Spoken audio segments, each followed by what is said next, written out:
वक्त की बड़ी खबर मेघालय के उमरोई से सामने आ रही है, जहां बहुपक्षीय सैन्य अभ्यास प्रगति 2026 अपने अंतिम चरण पर पहुंच चुका है।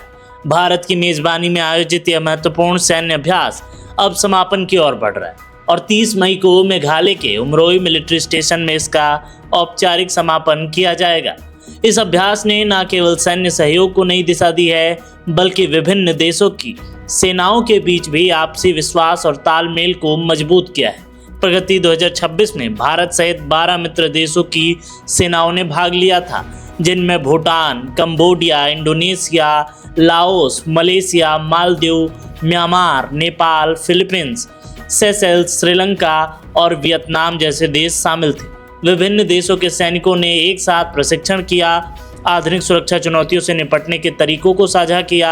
इस सैन्य अभ्यास का मुख्य उद्देश्य सहभागी देशों की सेनाओं के बीच पेशेवर अनुभवों का आदान प्रदान करना था, संयुक्त अभियानों की क्षमता को बढ़ाना और क्षेत्रीय सुरक्षा सहयोग को मजबूत बनाना है। बदलते वैश्विक सुरक्षा परिदृश्य में ऐसे अभ्यासों का महत्व लगातार बढ़ रहा है। अभ्यास के दौरान सैनिकों ने विभिन्न सामरिक गतिविधियों, संयुक्त ऑपरेशन, नेतृत्व कौशल, आपदा प्रबंधन, मानवीय सहायता और शांति स्थापना से जुड़े अभियानों का प्रशिक्षण प्राप्त किया।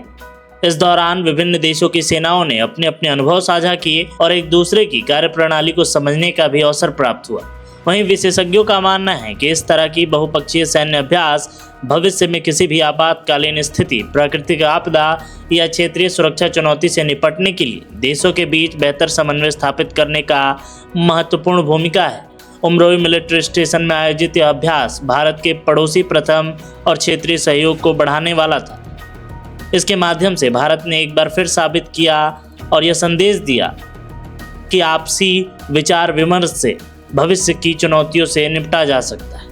अब सभी की नज़रें आज 30 मई को होने वाले समापन समारोह पर है, जहां इस बहुपक्षीय सैन्य अभ्यास की उपलब्धियां और अनुभव को साझा कर मूल्यांकन किया जाएगा। कुल मिलाकर प्रगति 2026 केवल एक सैन्य अभ्यास नहीं, बल्कि मित्र देशों के बीच सहयोग, विश्वास और साझेदारी को मजबूत करने की दिशा में एक महत्वपूर्ण कदम था। और यही कारण है कि इस अभ्यास को क्षेत्रीय सुरक्षा और सामरिक सहयोग के लिहाज से भी बेहद खास माना जा रहा है।